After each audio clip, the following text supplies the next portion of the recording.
po si Sofia Romero, 40 years old, nag-aalaga ng mga bata at isang negosyante na po ngayon. Dati po akong nagtatrabaho, naging pharmacist assistant po ako, naging sa lending din po. Tapos po sa ngayon po, naisip ko po kasi yon na parang mas gusto kong mag-business dahil ang aking kurso po is Business Information Management. So ngayon, naisip ko nga magtayo ng sarili kong negosyo. Maliit lang yung una kong inumpisahan. Nag-umpisa, simula ako sa burgeran, tapos naisip ko lang din na magdagdag ulit ng negosyo, naging sari-sari store. Dahil malapit kami sa eskwelahan, nagdagdag po ako ng mga school supply. Madami pong pagsubok sa pagdating sa business. So madami din po na nag-iisip ka kung anong mga solusyon. Short ka sa kapital, so kailangan mong dumagdag, naghanap ka. Hindi mo alam kung saan ka kukuha.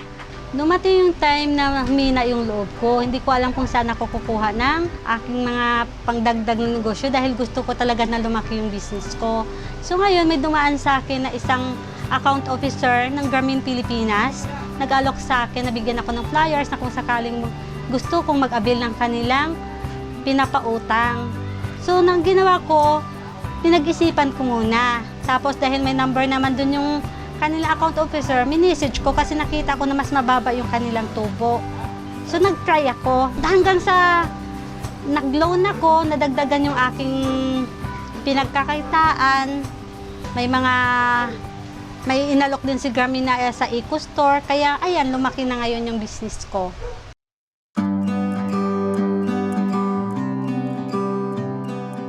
Welcome sa tindahan ko, sa munting tindahan ko. Ito yung mga pangangailangan pang umaga. Kape, yan. At binta yan sa umaga kasi yung mga nanay, tatay natin mga bumibili. At ito yung aking Eco Store.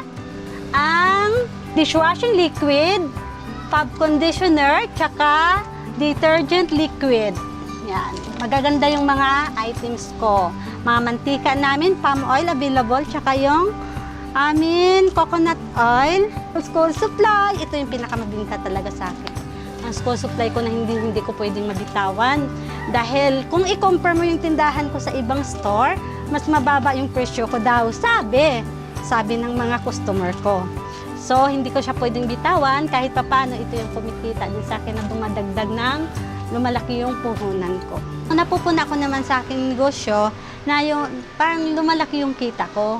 Kakaan suporta sa pagkain namin nung nawala ng trabaho ang asawa ko na naging 3 days lang sila, kumikita ako. Tapos itong bahay na to na paunti-unti namin kahit paano na napagawa din namin. Kaakibat talaga ng Grameen Pilipinas ang business ko. Habang nagbi-business po ako, nag-aalaga po ako ng 2 kong anak na maliit po. Ayan, ang isa po pumapasok na din po, prep pa lang po. Yung isa po full-time talaga ako na nag-aalaga po. So, sa pagiging isang nanay talaga, madami talagang gastusin. Ulam, magkain mo talaga, ulam, mga vitamins ng bata. Ayan, vitamins natin para hindi din tayo magkasakit. So, ang sahod ng asawa ko talaga, hindi pa sapat po talaga kung wala yung aming negosyo.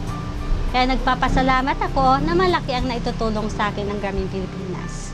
Start ako for approval po is 6,000 lang binigay sa akin. Tapos in the second loan, ayun, tumataas na ng tumataas. Ngayon nagbibigay na talaga sila ng malaki sa akin.